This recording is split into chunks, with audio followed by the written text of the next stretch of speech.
2011 Year of the Metal Rabbit. Sa pagbubukas ng Chinese New Year, ano ang kapalarang naghihintay sa makulay na mundo ng showbiz?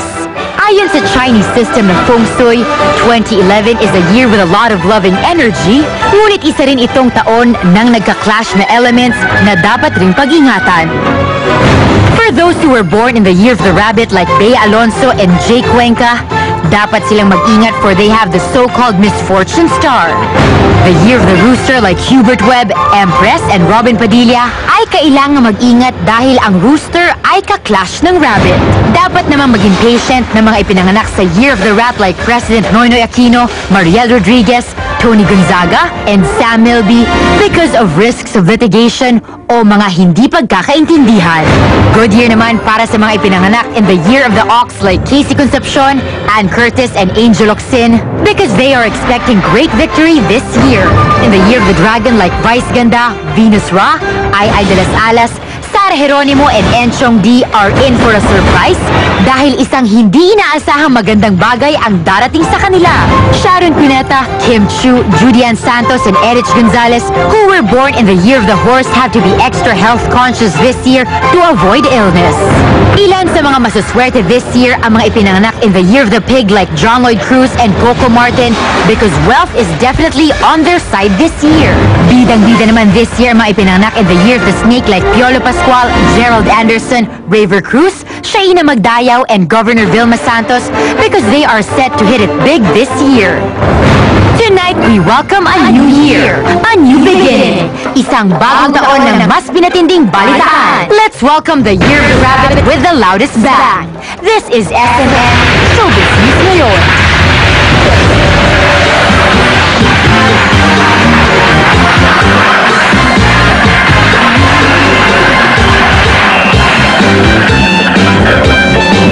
Bayan, nandito na ang Todo Bigay. Nandito na ang Todo Balita. This is SNN Showbiz News Ngayon! Happy New Year, Bianca! Let's go kay Patsoy sa inyong lahat, mga kapamilya. Mga kaibigan, kami narito po sa Luneta Grandstand, sa may Quirino Grandstand. Live na live po tayo. Ikaw ba may mga paghahanda kang ginawa ngayong Yes, Tito Boy. Chinese New Year? I'm wearing red shoes today. At saka, di ba sabi nila kailangan magpa-trim ng hair, whether bakat, nagpa-trim ako ng bangs today. So Okay. sana swerte yun. Ikaw, Tito Boy, Ako naman ay tumawag kay Marites Allen, mga kaibigan, at tinanong ko po kung anong swerteng kulay ngayong gabi. At ang sabi niya, pula, pula, pula. Kaya ako'y nakapula. Pati your glasses, Tito Boy, ay pula. Lahat pula na. Hindi ba? Yes. At alam niyo po mga kaibigan, pag pinag-uusapan kasi ang Chinese New Year at saka ang Feng Shui, tatlo yan eh. May tinatawag na Heaven Lock, Mankind Lock, may Earth Lock. Heaven Lock, yan yung ating destiny. Okay. Ang Mankind Lock, yun yung ating diskarte sa buhay, yung pagsisipag natin. And yung Earth Lock, yan yung pakikisama natin.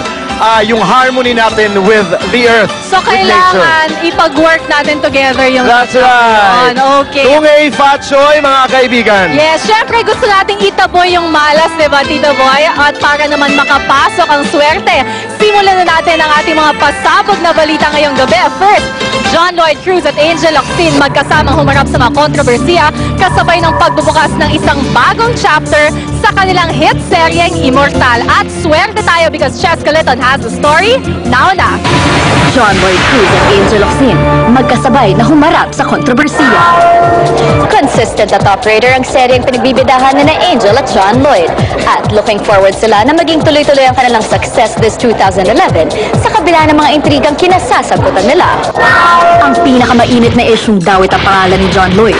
Ang pag-amin ng kanyang ex-girlfriend na si Rufo Gutierrez na nagkaroon sila ng pag-uusap ng current girlfriend ni Lloydie na si Shaina Magdayaw. Kahit gustuhin pa namin na magsalita at magpaliwanag or sumagot, hindi na. It's not gonna be worth it. Okay na kami. Handa kaya si Lloydie sa mas matitinding intrigang maaring dumating sa kanya ngayong Year of the Rabbit? Base na rin sa naging prediksyong lapitin ng kontrobersiya ang mga taong ipinanganak sa Year of the Pig, gaya na. Masabi ko anong pwedeng mangyari, but feeling ko it's gonna be a good year for me. At si Angel, na ipinanganak sa Year of the Ox. Paniguradong maganda ang pasok ng taon dahil muli na naman siyang na-nominate sa international award-giving body na Shorty Awards na nagbibigay recognition sa mga personalities on Twitter.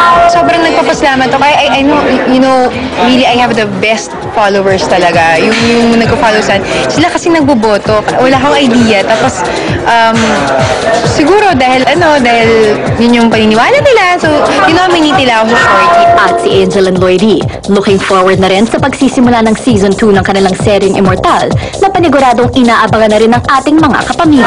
So, sana sa mga nanonood palagi ng Immortal, maraming salamat sa inyo. Pero kumapit na po kayo dahil ito nang simula talaga ng laban ng pangil sa pangil. Ito po si Cheska Laton para sa SNN Showbiz News ngayon.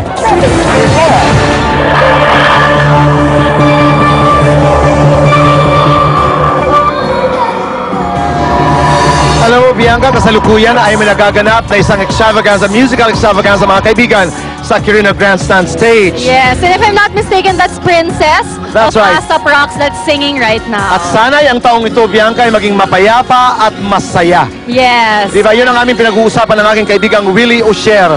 Maraming salamat mula sa aking puso.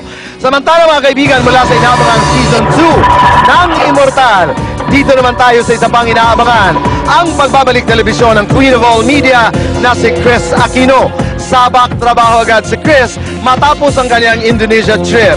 At dito, isa-isa niyang idinitalye ang kanyang mga naglalakiang pasabog ngayong 2011. Nana! Chris Aquino, balik trabaho na after ng kanyang bakasyon sa Bali. Balik Pilipinas at balik trabaho na si Queen of All Media Chris Aquino matapos ang naging trip niya sa Bali, Indonesia kasama ang kanyang mga friends na sina Jaja Padilla, Liz Uy at Lucy Torres. It was excellent female bonding.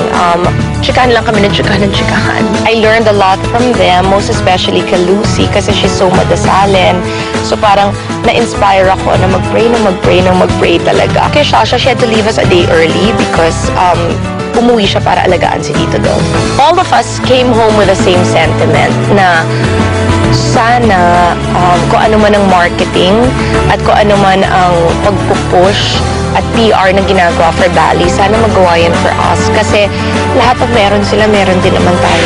Maliban sa kanyang mga BFFs, Chris also revealed ang naging agreement nila ng close friend din niyang si Vitro Campo na magkaroon sila once a month ng Saturday night out. We made a pact na total, he's not in a relationship, I'm not in a relationship, walang magagalit, walang magsiselos. As of now, na parang sabi ko, i-maintain naman natin ito. At ngayon, todo na raw ang preparations ni Chris para sa kanyang upcoming shows na Pilipinas Got Talent Season 2 at The Price is Right na ipapalabas na ngayong February. It's really been such a broad spectrum of talents and it's coming etong February na. The Price is Right. I was told there are between 12 to 18 games na kailangan ko makabisado bago tayo mag-launch. Ito na, malapit. Maliban sa kanyang upcoming TV shows, busy lang daw si Chris ngayon sa kanyang latest album. I-record ko na, mas madali kasing magpakatotoo ngayon. So I could say everything and I could allow the songs to speak for me. Kahit hindi ako kumakanta, you feel that you get to know my life and you get to know my feelings. At dito raw sa album, meron din raw siyang poem para sa dati niyang partner na si James Yap. Sinabi ko naman kay James last na yan. Ay, parang close chapter na tayo. May poem ako doon tungkol sa kanya. It's nice to see her on screen again. I know. Talagang nakakamiss. At saka, tama yung sinabi niya na after Bali, she learned a lot from her friends, lalo na from Lucy, yung pray. You know why? It's nice to know when someone becomes better because of you. Di ba? Yes, tama. Parang na-touch mo yung life ng tao That's yun. true. Nagagawa niyo yung Tito Boy, you and Ate Chris. Nagagawa niyo talaga We do yun. that because we've been together for a long time. Yes, Okay. sa susunod, ano nga bang kakarapin ng mga kilalang personalidad sa industriya ngayong Year of the Rabbit? Ang mga prediksyon, malalaman na. At Bianca, kasama tayo dyan. Yan at ang iba pang malalaking balita sa magbabalik ng SNN.